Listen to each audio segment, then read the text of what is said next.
Grab a knife and go stab this guy in the neck. I'm a murderer. Raymart Quintana is a fierce professional MMA fighter and a relentless businessman. Who forged his destiny from street brawler to cage dominator. Run me through what it was like growing up in one of the most dangerous places in Australia to grow up. Yeah, Mount Druitt. The stabbing victim, biggest ever heroin bust. Irresponsible behaviour. See a lot of people walking in circles. Probably 80% of the kids there, they have someone who's a junkie in their family. My dad was an addict. My mum was working non-stop, so I barely even saw her. So I was out on my own, and then I would always retaliate in aggression. Sensing the descent into darkness, he hunted for a refuge he could depend on. When I was 15, that's when I went into my first dojo MMA gym. I only went in there to have an outlet for what was going on in my head, and then it turned out like I was actually good at it. His MMA journey soared, unbeaten and unstoppable. I never lost a fight. Like, I was genuinely always on the winning end. I was like, this is the best, I'm the man. Until his momentum was shattered with his first loss. That was the first loss in 7 years. I was kind of gobsmacked. Voices started talking to me and didn't want to leave my room. Despite the crushing weight of his loss, he refused to let depression devour him. After like a year, I forced myself to kind of climb out of it. I used training as my mechanism to quiet the voices and even self-development and just learning more about myself. He's now on a quest to conquer his inner demons and make his mark in the UFC, all while fully embracing his roles as a devoted husband and soon-to-be father. You've got someone now who's listening to this and they come from a similar background to yours. What would be your advice to them? Just fuck it.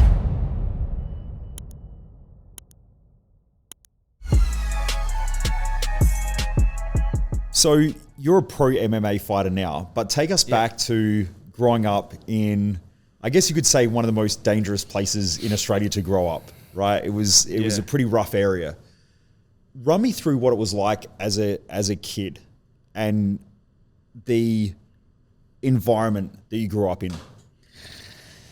So yeah, Mount Druitt, grew up there. It's not too bad because I'm used to it and it's what I've acclimatized to. But to the person coming in, they'd probably see a lot of junkiness, like people walking in circles, and that's quite normal. Like there's, to me, like I can't complain. I can't say, oh, it was fucking shit, it was this or that, because yeah, I'm really used to it, and wasn't to run you through it.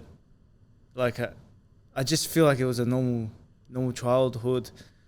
Growing up. So you were talking about a lot of junkies. It's quite a dangerous place, right? Like for someone who's an outsider coming in, it's quite dangerous. How did you deal with that as a kid? Now you've got brothers and sisters as well. Yeah, I got an older brother. How did you navigate that type of environment? Because you obviously got into fighting for a reason, and run me through that.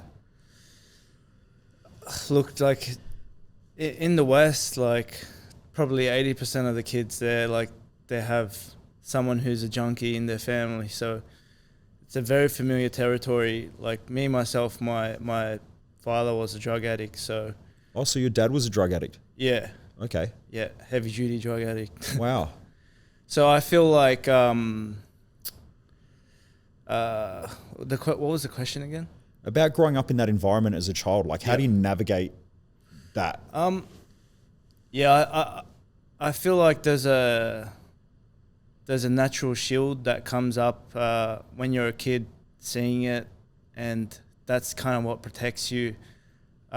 It's probably some of the demons that I face today, and that's navigating it is, I don't know, man. You just have to toughen up and fuck it. Like it is what it is. You know? Okay, so you're growing up in, dad's a drug addict. You're talking about people using a lot of drugs. Run me through the fighting though. Okay, a lot of, I mean, from my understanding as well, I mean, I didn't grow up in a high socioeconomic area either. I don't think it was as bad, but I mean, there was still a lot of drugs, a lot of fighting, a lot of people doing some crazy shit on the streets. It was almost like a battle of survival. Yeah.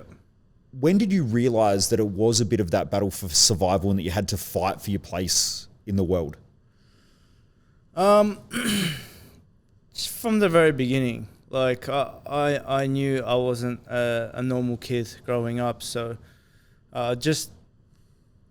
from 5 years old onwards, I could already start to realize that there was things happening that didn't really happen in a normal childhood when you'd compare myself to their friends, even as much as when you're in school and everyone's parents are there for like the gatherings when the parents come to the kids, like, and I was like, what the fuck, where's my parents, But yeah, then I started to realize, I was like, oh, okay, like I'm on my own here, or it's me and my brother, and I had my mum there who was my rock, so she had to work like 12 hours a day to keep a roof over our heads. So yeah, from I'd say like 5 to 7 years old, I realized already that I was on my own. Did your parents immigrate to Australia, or did you immigrate to Australia with them, or were you born here? How did that? Yeah. So my mum and my dad both immigrated to Australia, and they met here in McDonald's. Okay. And then they had me and my brother. Hood date, hey? Yeah, hood date. That's it. Awesome. So they meet at McDonald's. Was your dad using drugs when they met, or did he start using drugs later on? He started using drugs when I was probably 5 years old, I reckon. And what was it that pushed him over that line or across that edge? Well, I actually have these conversations with him now, and it's back in the day, like mental health and all of that was kind of hush hush. So I feel like a lot of the people who are addicts today,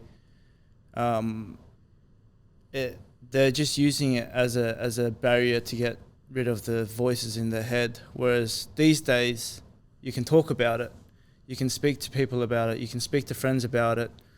I use training as my mechanism to kind of quiet the voices, and even self-development and just learning more about myself. And I could have very much become a drug addict, and that's why I don't blame my dad either. Like, he didn't have the resources, he didn't have the family and no one to talk to, but he had drugs. So it was more just like a coping mechanism for life. 100%, yeah. What was he going through at the time for that to become a coping mechanism? Was it the working environment? Was it home environment? Was it being an immigrant? Or was it like a combination of everything just building up?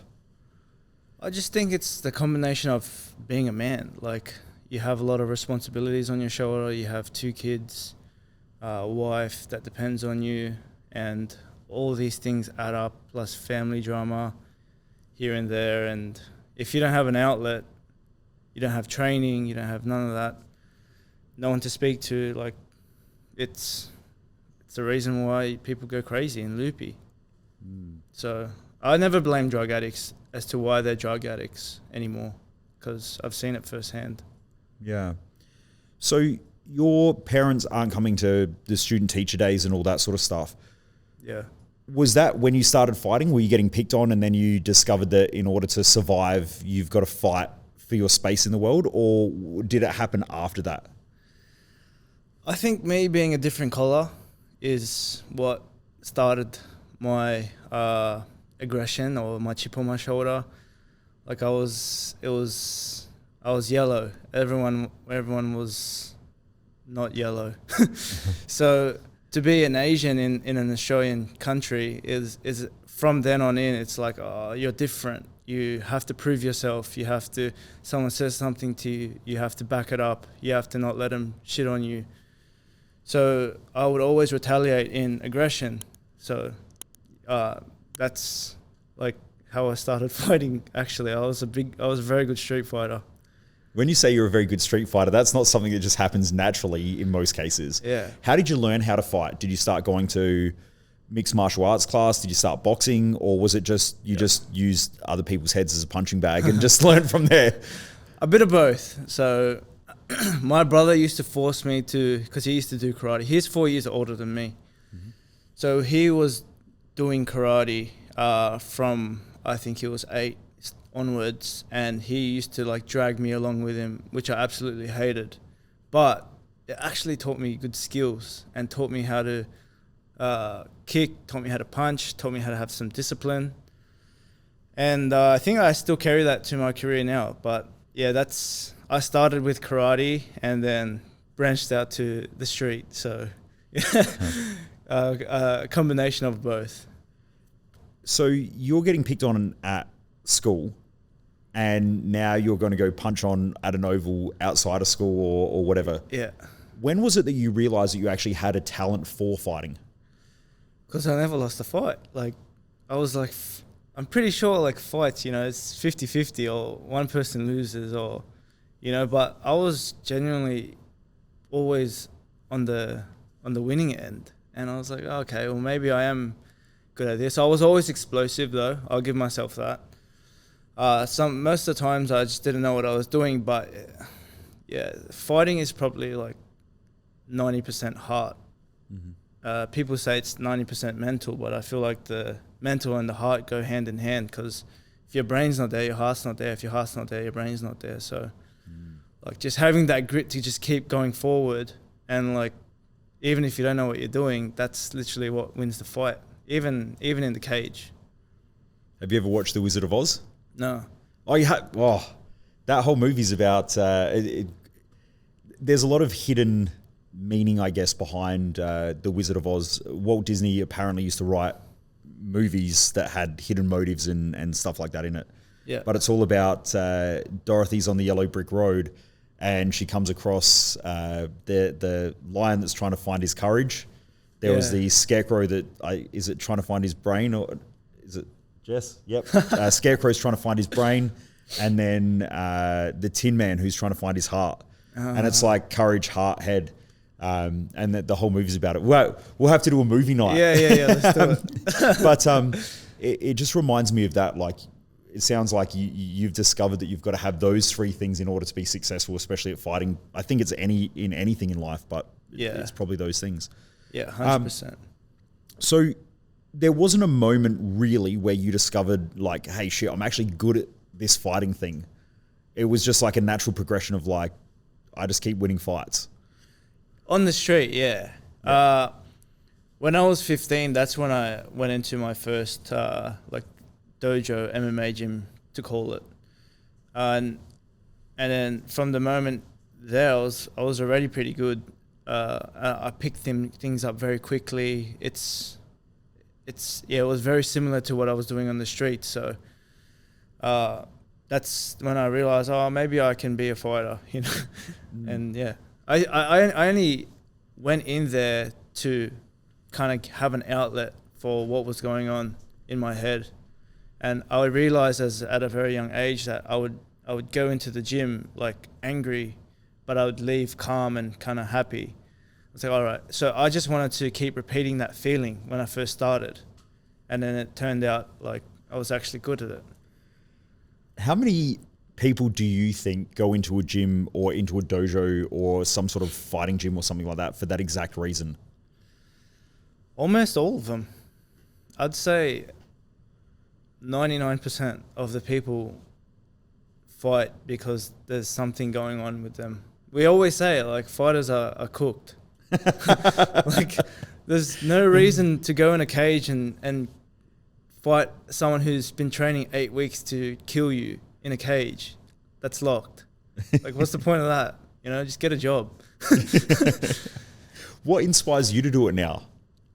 That same feeling. So it's the same thing still to this day, still drives you, just creating that calm. Yeah. What is it inside the cage that makes you feel that way? It's not necessarily the cage. It's more so the training. I think it's the camaraderie with your friends. Like, you have people to speak to. You realize everyone's going through the same shit, and you're constantly releasing like the anger out on a bag or like pads, or like you're put in positions where you have no choice but to not think about whatever the fuck's going on in your head. You have to think about not getting choked out. So it's that little tendency of like, all right, you're in a state of like do or die. You got no time to think about the shit that's going in your head. I think that's it. Like that's literally, yeah. It's very interesting because I would say that the majority of people outside of the fighting community would say all these hoodlums go to a fighting gym, a boxing gym, kickboxing gym, MMA club, whatever. And they walk in there because they're these violent, aggressive individuals who go in there to become more aggressive and more violent and more highly trained to do more damage. Yeah. From my own personal experience, and I started boxing when I was 13 because I was a little redheaded, angry kid that just wanted to bash everybody for picking on me. Yeah. Similar to your story, right? And what I found was that I actually got calmer and more disciplined. Like, if kids picked on me, then I beat the shit out of them. But other than that, it actually made me calmer. Yeah. Why do you think there's this perception that these fighting gyms make people more aggressive and more, I guess you could say more like hoodlums versus the other way around, where they go in there and it actually teaches them discipline, to stay calmer, to be more relaxed, to be more to have more self-control, to not bash everyone on the street? Yeah. Why do you think that perspective is there in the general public? Because it's violence. Like you're punching each other in the face. You're trying to make each other bloody. You're trying to kill the other person. Like you'd be weird to not think that at the beginning until you actually realize it yourself. But when you see it on TV, for example, if my mum was to watch it on TV, she'd be like, "What the hell? Like, turn that off," But then she sees her son turn around completely 180, and then she's like, "Oh, okay, well, it's not as bad." But not many people have experienced that like my mum did. So yeah, it's a violent sport. It's pretty messed up from the outside eye. So it's why it's like that. Why do you think that so many people get into fighting who don't have those backgrounds? Like, something that I notice, which is I don't know whether I can call it weird, but I understand person comes from the street, they're highly violent and aggressive, they get in the ring, want to beat the shit out of people. It creates a controlled environment for them to just beat the shit out of people.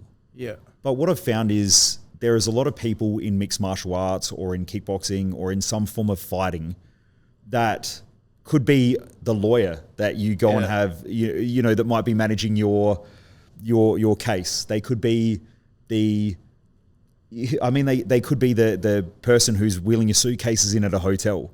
Yeah. You actually don't know who they are unless they got cauliflower ears and then they're easy to pick up. But I find it really, really interesting that there is this massive range of people, and a lot of them actually don't have these like crazy fucked up childhoods. Yeah. What do you think attracts those types of people into the sport? I think if you look at like technically like the Maslow's hierarchy of needs, I think the second one is security. Mm-hmm.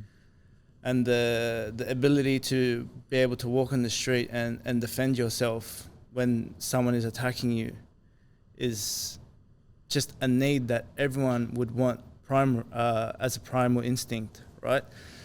But that lawyer that you're talking about, if he wasn't trained in mixed martial arts and someone wanted to smoke him, he would get smoked. So I think it's that aspect. Like, I just want to learn how to... A lot of people actually come to me and go, "Bro, I just want to learn, like, if I'm on the street and I'm with my missus, like, I just want to know how to like look after me and her," which is why I think most people do it. That's my perspective. Yeah, it's a great perspective. I know that when you've come and done my Thrive Time event and you've been part of the community and things like that, and we've done some work together, most people who meet you straight up front have no idea. Like, they go, Ray's the quiet guy, he just sort of sits there, doesn't really say too much, and he's always friendly and always kind, and then they find out you're a professional MMA fighter, and they're like, "You got to be fucking shitting me, like that guy?" And from the looks, 90% of people would look like that they would smoke you without knowing, you're Razor Ray. Yeah.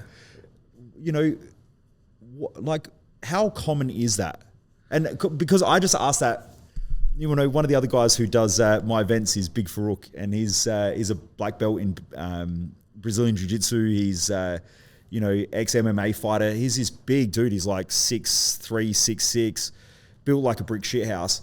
But when you meet him, he's like the softest, kindest dude. Very rarely talks. Like he's just.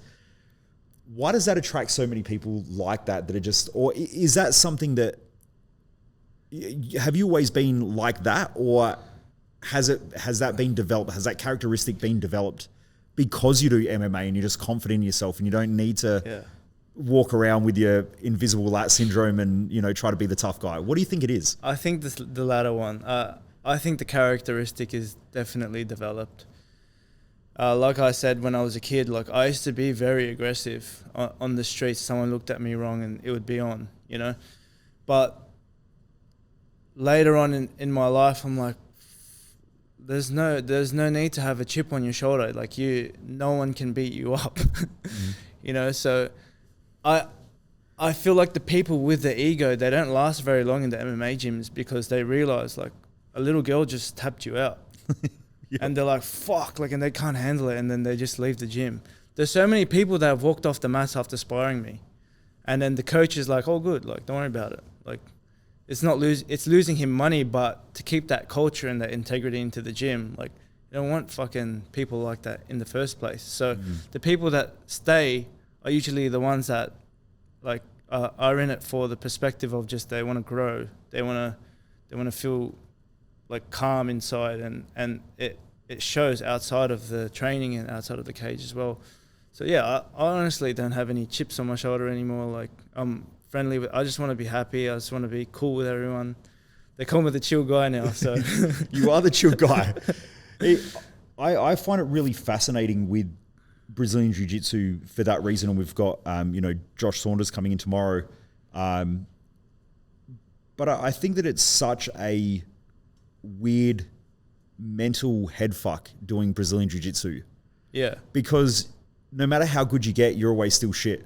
Yeah. Like, I mean, unless you're like Gordon Ryan or someone like that. Yeah, but even still, he's got gaps and holes and someone's trying to exploit him consistently. And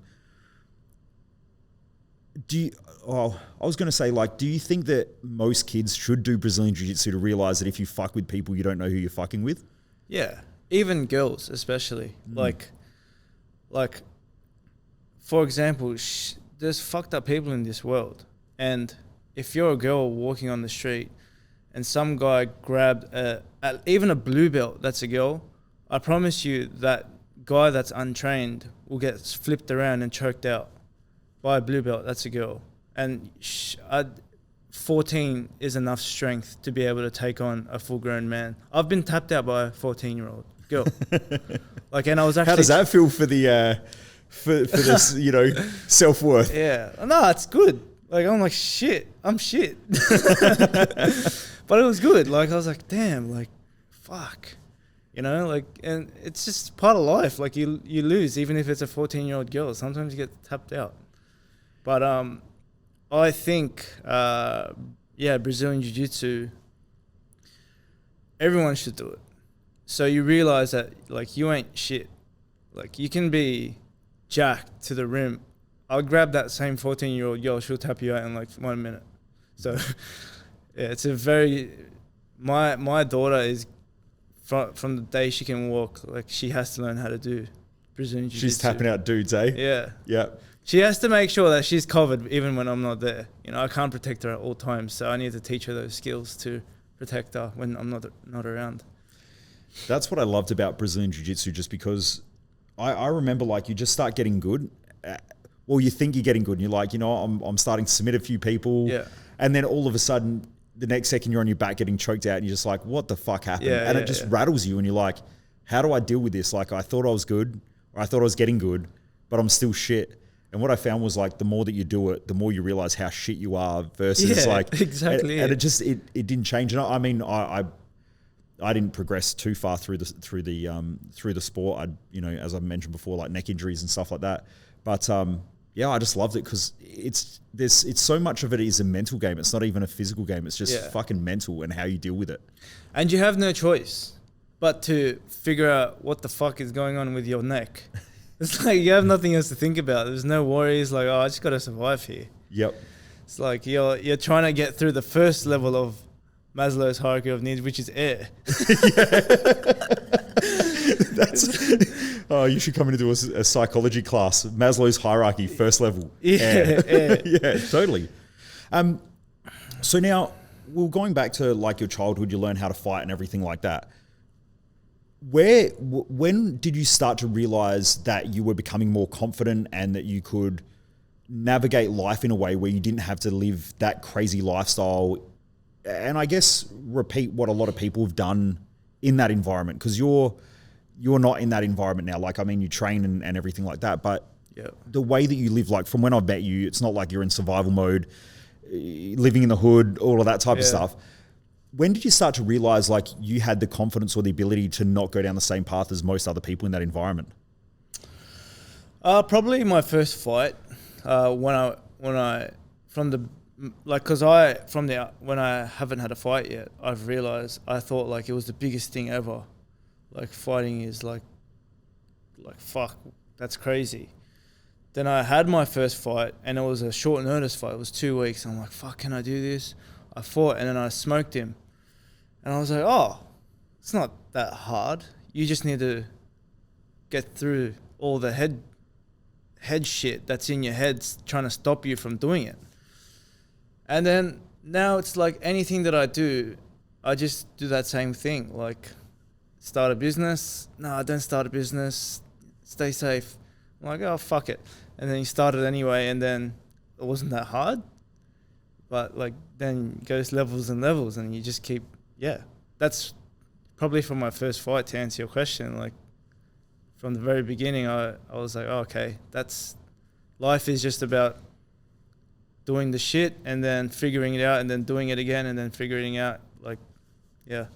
Is that when you started realizing, was it from the first fight that you were going to go pro, like that just became something clear in your head, like I want to go and become a pro fighter, or did that happen on the journey as you started winning more and more fights? I think the goal was always to go pro and try fight in the UFC when I started training and I started getting good, even better at it. Yeah, I think I wanted to be in the UFC from there. But yeah, it was the same feeling the whole way through. Probably until mid-20s, I'm like, what else can I do? Run me through the last fight. So you had a loss in the last fight. Yeah. How do you deal with that? Because it was a knockout, right? No, it's submission. Oh, submission. Okay. Run me through that, how you get through that. Like from as long as I've known you, you've been winning fights and like, I mean, you've competed with some like ex-UFC fighters who are at the top of their game and you knocked them out. Yeah. And then all of a sudden you have a loss. How do you deal with the loss? What goes through your mind? How do you take it? How do you get back on track? Like, what's the thought process behind it? This loss was a little bit strange because like that was the first loss in 7 years, and I was kind of gobsmacked. I was like, oh shit, I can lose. Like, it's not all wins. So I guess the first stage was just trying to understand what just happened. Like I remember after the loss, we went out straight. Like we drove to this burger shop and I was eating burgers and I was just so confused. I was like, all right, why am I confused? Like, it's like a loss. Like anyone's going to win or lose. Like, but I just felt like that wasn't supposed to happen. That wasn't the way it was supposed to play out. But, the moment I realized, oh, fuck, like it's just a loss. Like who cares? It is what it is. And I always told myself when I fight and I won, I would never go too high. Like I would never celebrate as much as anyone else celebrated. It would just be like a nonchalant, oh, cool, good win. Let's go get some food. And that was always how it was. And then I reminded myself, it's just a loss. Like keep eating your burger. It's all good. So I was like, all right. And then I forgave myself for it. And then I was like, all right, how do we avoid this happening? And then I lost in jiu-jitsu, I lost in the ground, and that's what I've been working on. That's why I've been training with Josh, Josh Saunders. That makes a lot of sense. It's something that is really fascinating because most people think win, big celebration, loss, big low, feel bad. But you just said something there that, you know, obviously I don't know whether it's I taught you or because I know you've done Thrive Time and stuff like that where I talk about, you know, the high, the low, and people who tend to get overexcited also have massive crashes and burnout and all that type of stuff. Was it that, or did you figure that out before you even came to Thrive Time or started working with me that you need to manage the highs and the lows of the sport? Yeah. I subconsciously figured it out maybe when I was 20, when I had a really, really low point in my life. Well, I didn't even know why it was so low, but so there was a time in my life where I won a fight. I got my girlfriend, and I opened up a cafe on the very first week, on the same week. So after my fight in Melbourne, I flew back to launch my cafe. My new girlfriend was there with me. So I was like I was so high that you could not see me. I was like, this is the best. I'm the man. And then like 2 weeks later, I got the weirdest lows, and I wasn't even sure why. I was like, why am I so depressed? Like, it was the first time I didn't want to leave my room. And then I was in a state where like voices started like talking to me, and I thought I was going loopy. Like for 2 weeks straight, I was just like, fuck, like what's going on? And I think my dad said he had schizophrenia. So I was like, fuck, I'm becoming my dad. Okay. Like I'm becoming schizophrenic. This is it. My life's over. And then after like a year, like I forced myself to kind of climb out of it. And I did a lot of research on like, what are those thoughts, intrusive thoughts? Mm-hmm. Because that's what was getting me, the intrusive thoughts. It was like, grab a knife and go stab this guy in the neck. And then I was like, why would I think that? Like, what the hell? Like, and then for like 2 days, I would just think I'm a murderer, and it was fucked up, you know? And I was like, all right. So I just kept working on that and understanding it and realizing that, it's just an intrusive thought that the anxiety clinged onto. And then it only happened like from when I started researching and like looking at myself when I was in that point of my life. It was because I was in such a high that it just had to come back down. But when I was at that low, that's when all the fucked up shit were lingering, like the voices, the anxiety and everything. And then from then on in, I'm like, all right, I'm not going to be too high ever again. And I'm not going to be too low. Like I just want to be in the middle and just chill in the middle. And then you said that. And I was like, oh, okay, that makes sense. Like he just brought it, and then you made it conscious. So I was like, all right. And then, so I kind of understood it subconsciously. But when you said it at the event, I was like, okay, that makes a lot of sense to me. So my whole life I followed that now.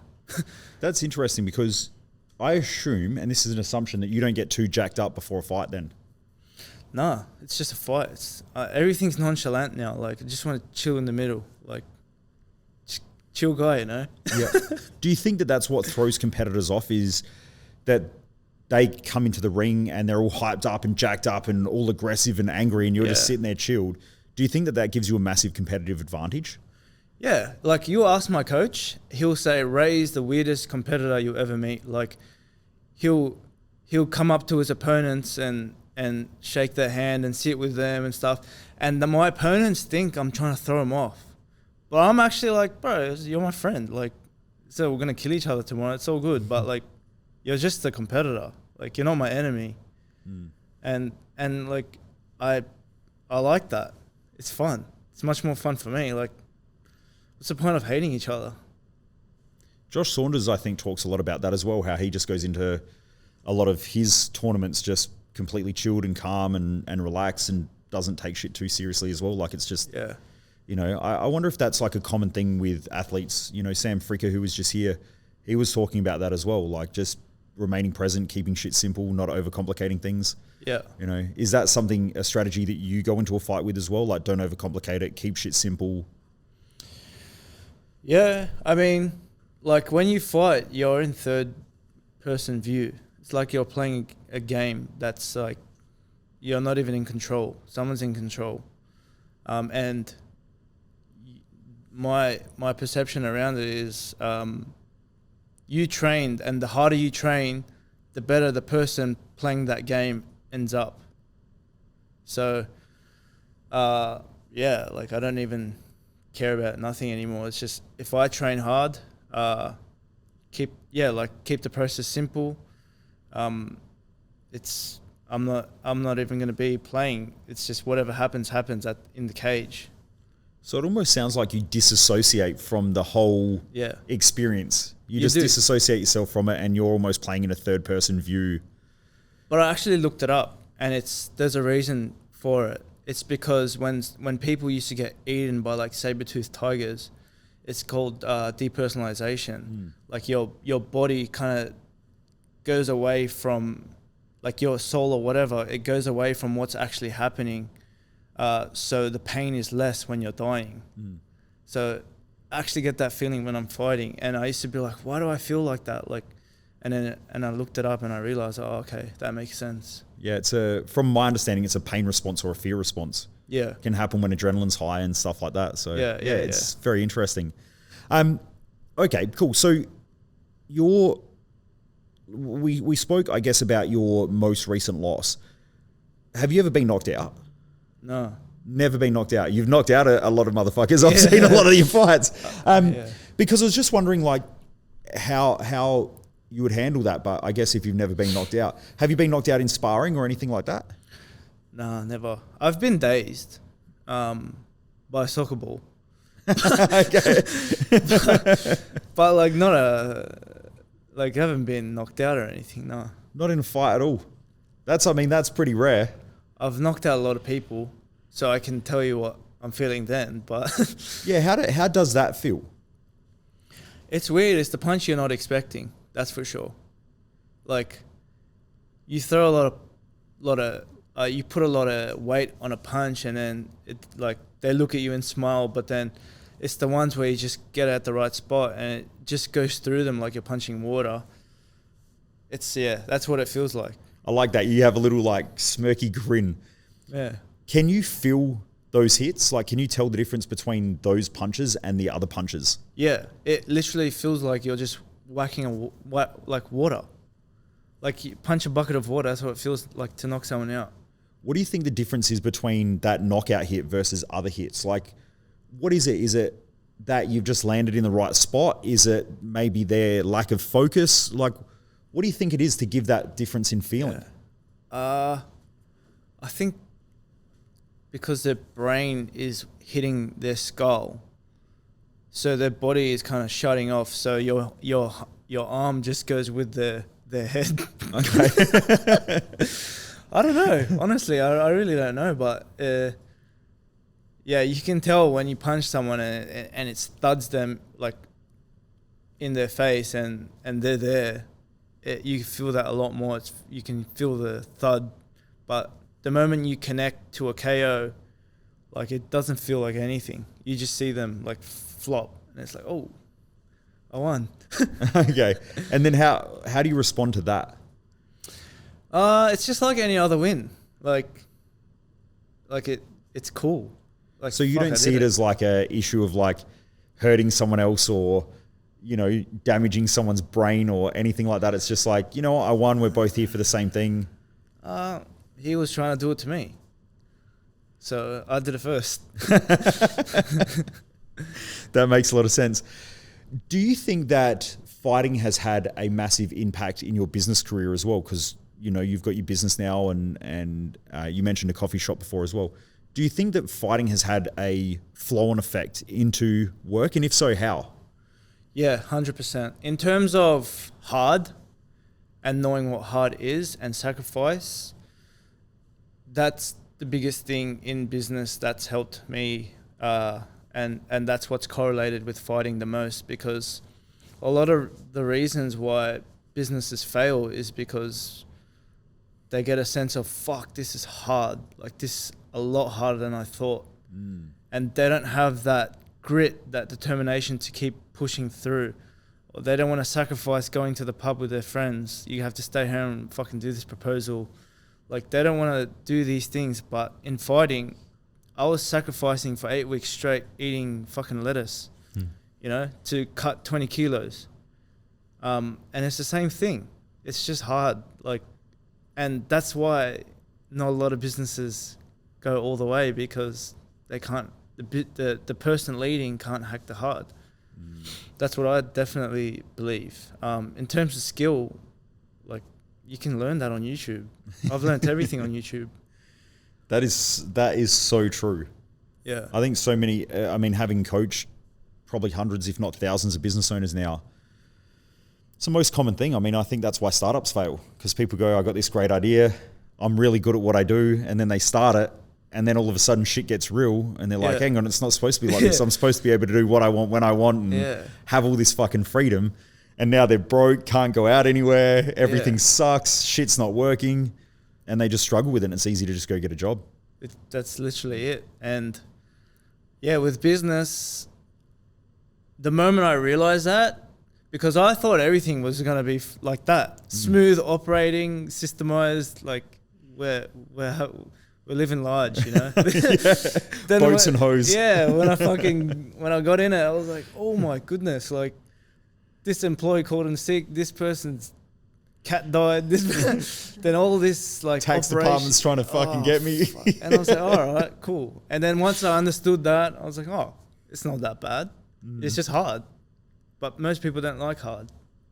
So I agree with that. What age did you learn that hard is the path? I'd say probably the cafe when I started that. Like, everything was going to shit. Like, it was, and I wanted to, my partner at the time lived in Melbourne, and I wanted to see her and go Melbourne and run the cafe at the same time. I'm like, oh, like, this is shit, man. Like, I started this cafe to make money, be rich, and then I'm just in debt like 50 grand now. Then I was like, oh, that's it. It's just got to be hard, and you got to work around that, and you got to keep going. And then it solidified it when I started this new business, the staffing one. I was like, okay, this is another level of hard, but that's just how it is. Get used to it. And yeah, it's the same thing. I agree with that. I love this fucking fantasy that the world has of this, like, financial freedom shit. And they're like, oh, when you get rich, then, you know, you have all this money and you have all this freedom. I'm like, you've never met someone who has a lot of money, because no one ever sues a broke person. Yeah. Right. Like, the more money you make, someone's coming after you. If not, the tax department's trying to fuck you. If not, there's, like, you know, 20 staff all want to leave at the same time. Like, it just, shit gets harder. It doesn't get easier. But I think most people think that life gets easier. It doesn't. You just get more capable. I think if you're a fucking multi-millionaire and you can pay your problems away, then yeah, it gets a bit more easier. But most people aren't like that, and it's going to be hard. So. I find it very rare, though, that people can pay that. I think you can definitely pay for things to get done. That's why you have employees, right? Like, there are things in the business where I go, you know, I'm going to pay someone to do that shit job that I fucking hate doing. Yeah. They love doing it, but I hate doing it. But there's shit that they would never do that also sucks. Yeah. And something that I've only been talking about a lot recently is that in a business, you'll hear the term, like, shit flows downhill, but shit also flows uphill. And so, like, the biggest problems, the business owner always gets. Yeah. Because staff aren't going to solve them for you. You have to solve the really big fucking issues. Yeah. That's your job. 100%. And I think that you go from a small business where there's a million fucking problems every day, that, like, someone's cat died, you got to listen to someone's sick, someone's got a relationship issue, and that's affecting their work, and so you got to sit there and listen to that shit. After a while, you don't have to. Yeah. But then now you've got to come up with the $20 million tax bill that you don't have, and you got 2 weeks to do it, and you don't know how the fuck you're going to get $20 million. Yeah. It's just a different size and level of problems. Exactly. Like, I think you go from a lot of small issues, but there's a shitload of them, to you get less issues, but they're really fucking big. Yeah. I don't know. I don't know. I just thought I'd add that in there anyway. No, it's true. And like, now, like, I don't deal with the cat died and stuff like that anymore. But there's decisions that I make, like, I try and make very minimal decisions, but those decisions, like, 50% of the time are wrong. But when it's wrong, it affects a whole department. and then it's like, oh fuck, like, and then you got to jump in and fix it all up again. That's the hard it is now. It's like, oh, I want to fix this, but if I do that, the whole thing's gonna go to shit if I'm wrong. But it's fun. It's hard and fun. So you're a pro fighter. You train a lot. Your core focus, I assume, is still to get in the UFC? Yep. Then you've also got a business. That's like adding complexity onto complexity. Yeah. Now you just found out that you're becoming a dad, or you're going to be a dad. Yeah. How do you deal with that complexity, and what's the thought process for you and your partner behind how do we navigate this situation with a business, a pro fighter that has to train a lot and diet and all that sort of shit? Plus now we're going to have a baby that's waking up in the middle of the night, and there's all these other complexities. How have you dealt with that situation, and how do you think through it? And what are the conversations with you and your partner? I think, like, short answer, fuck, it's going to be hard, and I'm used to it. Like, that's literally, like, even the baby is like, oh, it's going to be, it will be challenging, but so is life. Like, whatever happens. But to give you a more extended answer, like, when we first found out I was having a baby, my automatic response in the business was to try and systemize it enough so the staff know what they're doing without me. Mm-hmm. And that's been my goal. But I've had a lot of complications in terms of, the offer's not even that good. So now we're trying to fix the offer to make it like a offer that's too good to say no to, mm-hmm. to help the sales team sell it without me. And then we can systemize it from there. So that's what I'm going through now. So I have like 4 months to do that. In terms of fighting, my partner knows, Emily, she knows that if I train, I'm a better person. And she knows it, she sees it as well. Mm. Like, if I don't train, I get like that chip on my shoulder starts to come back. I get angry, so she understands my core value of having to be, having growth, exercise and health, and freedom as well, for me to make my own choice. So she's on board with that, and she's like, yeah, like, you train whenever you need to train. But yeah, the business does enough money to look after us. So, I mean, I'm chilling, chill guy, but it's still hard. So it is what it is. You are a very chilled guy. Going back to your childhood and growing up in Mount Druitt, what's some of the craziest shit that you saw growing up, and just like the crazy things for people out there who don't understand what it's like growing up in that type of environment? Depends how crazy you want to go. Go crazy. It's a fucking lot of, like, I've been in like a brawl where some guy walked up to me with a knife and there's blood on his knife and he goes, fuck, I just stabbed someone, and he's like loopy. And he's staring at me like he's going to stab me next. So I'm like, bro, like, kick back a bit, man. Like, I'm on your team. When really I wasn't. I didn't know who he was, but I didn't want to get stabbed. And he obviously stabbed someone, so... So how do you deal with that? Go back to that moment. How do you deal with that? Someone, like, what's the first thing that you noticed? Was it him coming towards you, or was it the knife with blood on it? Well, he was erratic. Like that, and like seemed to be kind of G'd up but scared at the same time. Like that he just shanked someone. And getting shanked is like not rare. It's kind of common nowadays. Even back in the day when I was a kid. So I was just shocked. I was like, like, I don't want to get stabbed here. So I was trying to befriend him. And that's it. And then cops came, and then we all just gapped it.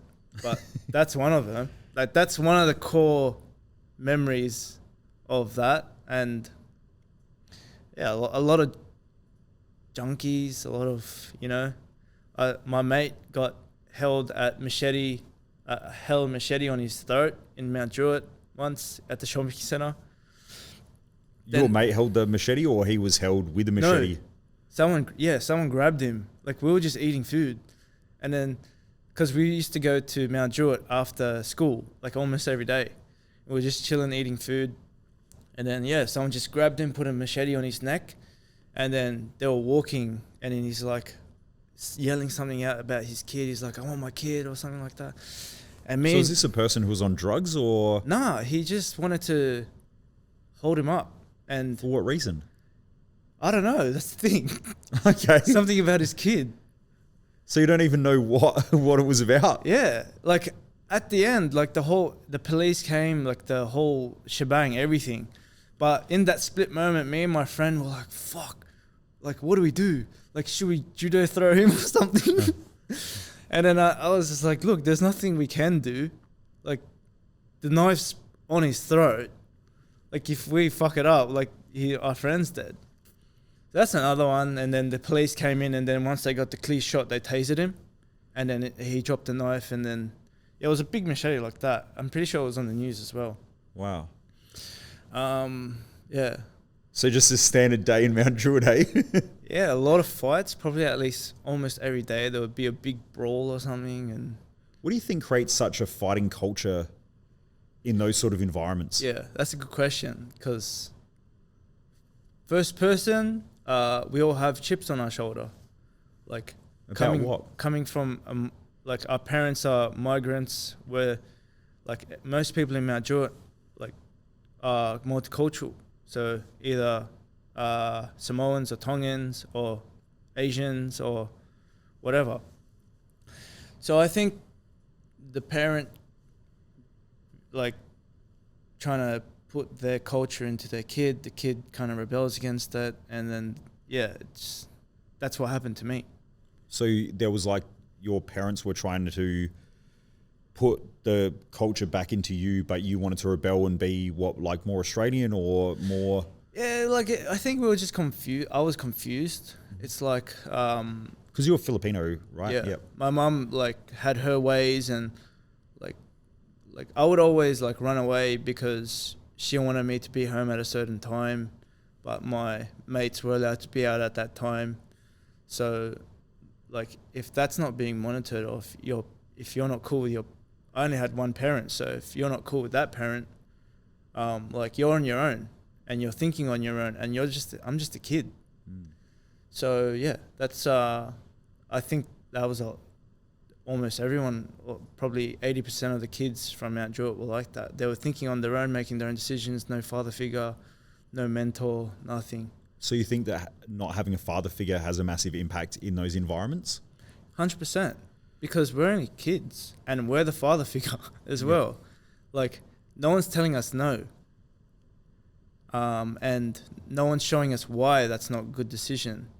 So we're just doing it. We're hanging out with the gangs. We're doing the drugs, dealing drugs, everything. Like we don't know anything better. And yeah. Were a lot of the father figures or the dads, were they in jail or using drugs, or what caused that separation in the families? Like I know with yours it was drugs, but Yeah, it could be anything, to be honest. Like drugs, like even the cultural difference. Your parents are a different culture. The kid wants to like be like the other kids. Like that can cause them to rebel. But look, I don't know any other people's stories. I just know mine. So, but drugs was a big thing, and yeah. And then so with the fighting culture, is it that rebellion that creates the fighting culture, or what specifically do you think it is? I think because you had to fight. You had no choice. So it's just survival. Yeah, the boys were fighting.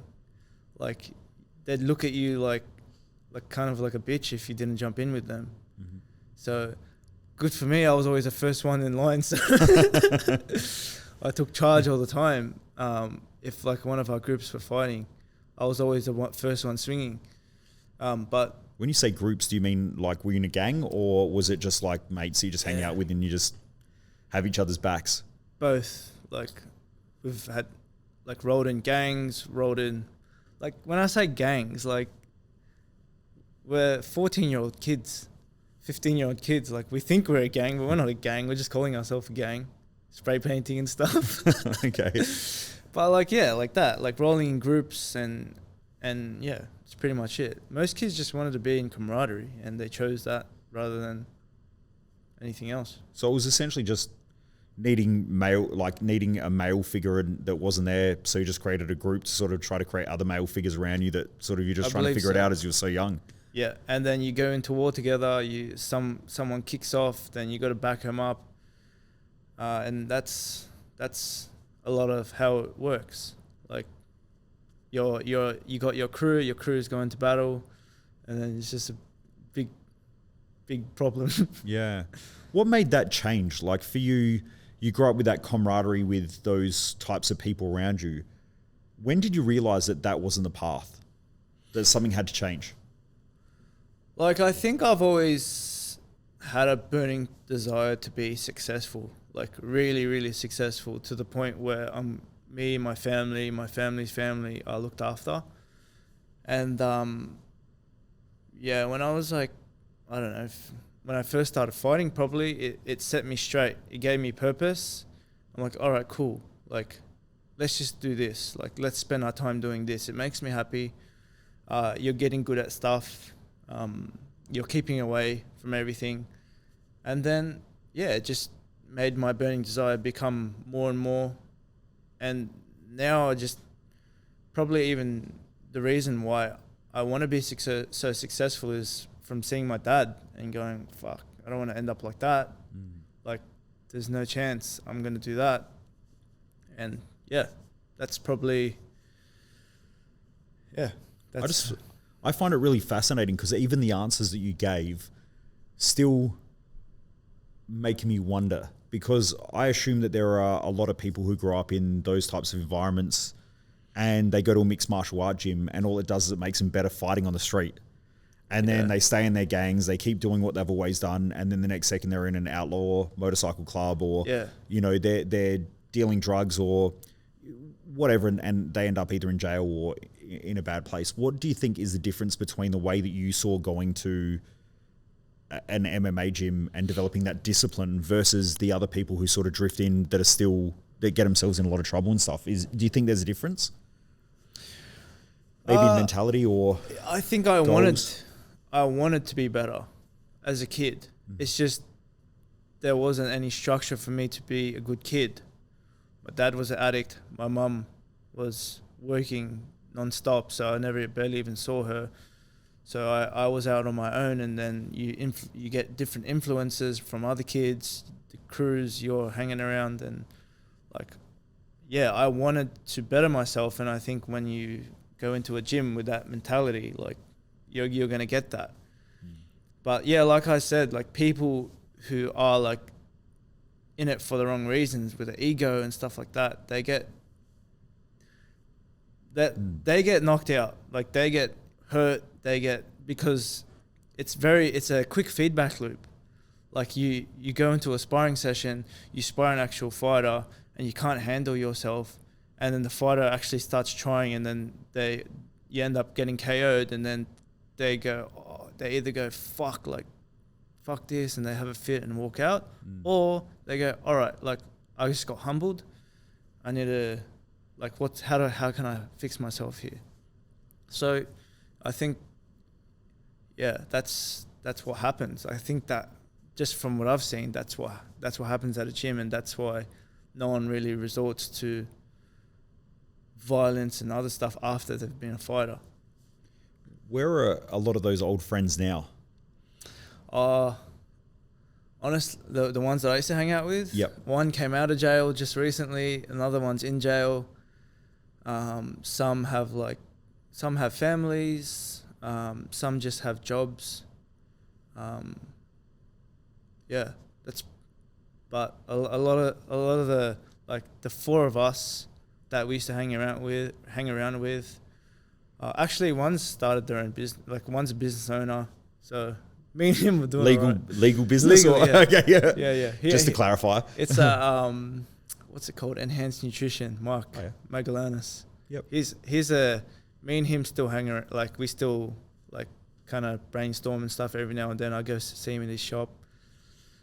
He's done very well.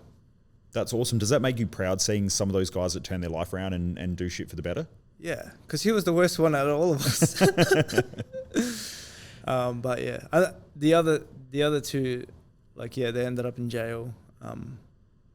But yeah, like it does make me proud, and seeing him do his thing, it's like, fuck yeah, like he did it. Like he kind of had the same mindset as me. It's like, I wanted to grow, I wanted to get better.